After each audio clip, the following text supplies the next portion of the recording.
Hello dear students, welcome to Social Science class.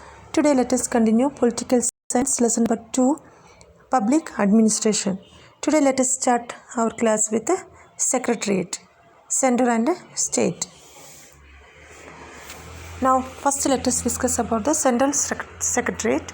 The Central Secretariat to facilitate the efficient and capable administration. It's making a capable administration and various departments and ministers are created in it. And the Central Secretariat is a mix of various ministers and a department. Different ministers are there, different departments are there in the Central Secretariat. The Secretariat is the political heads, Chief Secretary as the administrative head and the Prime Minister as the political head. Next, let us see the formation of the Central Secretariat. According to the Article 77 of 3 of the Constitution, the President of India has the power to frame the rules of facilitate smooth and efficient functioning of the central government. And in assigning the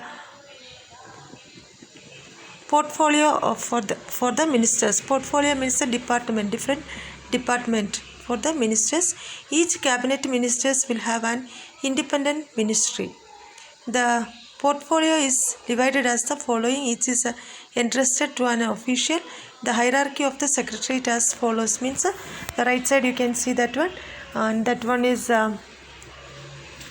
department principal secretary, secretary, additional secretary and special secretary is there. Then afterwards wings are there for them, joint and additional secretary is there.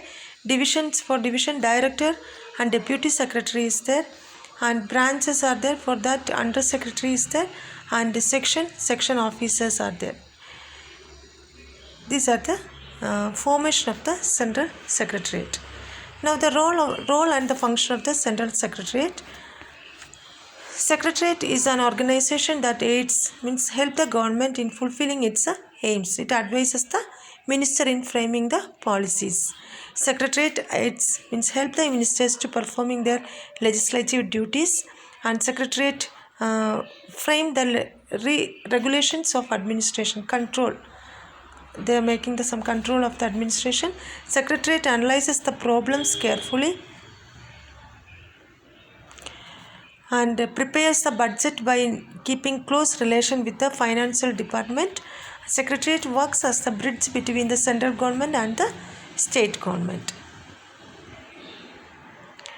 In altogether, if you can say, Secretariat is a nerve center of the government. It functions as the brain center of the policy making. Here ministers are the political heads of this department.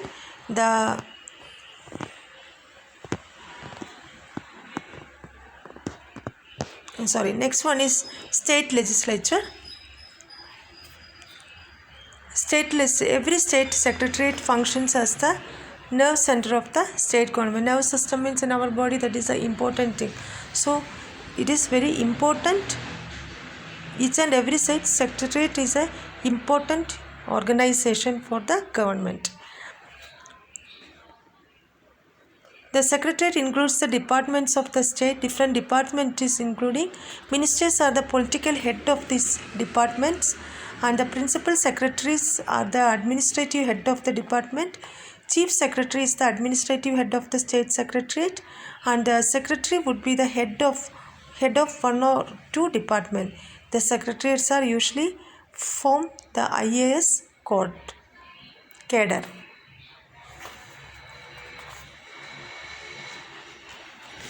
Now the structure of the secretariat. The chief minister distributes the portfolios of the ministers, means department for the ministers. The portfolios are different from state to state. Usually the total number of the department varies from 16 to 35 numbers. And here you can see that what is the structure of the secretariat. The state secretary is made of many officials who are appointed for specific duties The administrative structure of the state secretaries is like this: principal secretary, special secretary, additional secretary, under him joint secretary is there, then deputy secretary is there, under secretary is there, associate secretary and section officers. These are the structure of the secretariat.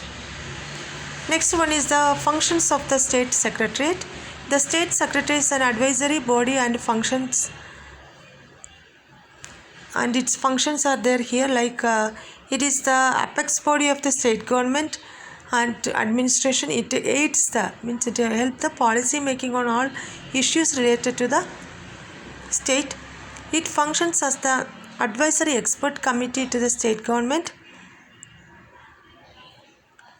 It facilitates the internal harmony among the various departments and consolidates the various policies and programs of the government.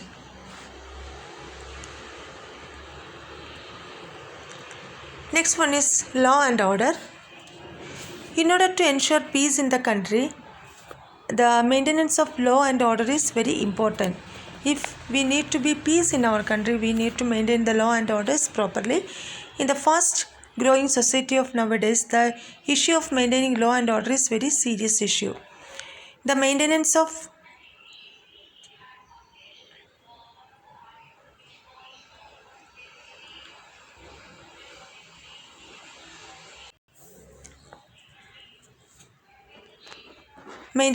law and order are the two faces of the same coin, and law and order also very important. Under 7th schedule of the constitution, the law and order are included under the state subject. So it is the duty of the state government to maintain law and order. The central government has the constitutional right to advise the state government on the issues of pertaining to law and order. Next one is the role of central government. As per the article of 355, the central government has to protect the states from the external aggression. Aggression means attack, like that. The Central Home Ministry has a parliamentary forces under its command to ensure the law and order in the country. They are Central Armed Reserves, means this force has been mandated to maintain law and order. And next one is Border Security Force, BSF. The force is formed to check criminal activities in the border. And Railway Protection Force, it protects the property of railways. It monitors the illegal activities of the trains. Next one is Central Industrial Security Force, CISF. This force provides protection to various big industries of the central government, and this force is also utilized to serve the airports.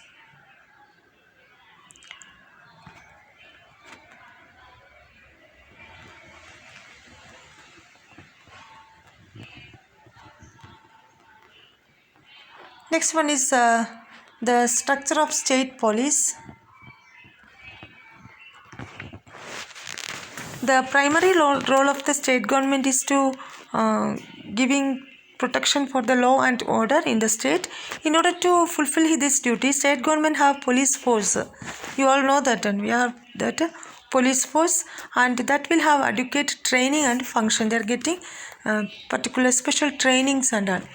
And the police department comes under the Home Ministry. In the Department of Home Ministry, it is under the control of Home Ministry, the police department. The Home Minister has the responsibility of the police force. The Home Ministry is headed by the secretary, who would be from IAS cadre. Home Ministry head will be headed by a secretary, and that secretary have the qualification of IAS cadre. The secretary help the Home Minister in his day-to-day administration. Next one, let us see the police structure. The state structure is as follows, like a Home Minister or Home Secretary. Under him, Director General Police, DGP, head of the police department will be there. Next one is Additional Director General of Police, ADGP. Under DGP, ADGP is there. Under ADGP, Superintendent of Police, SP is there. Head of the District Police Administration.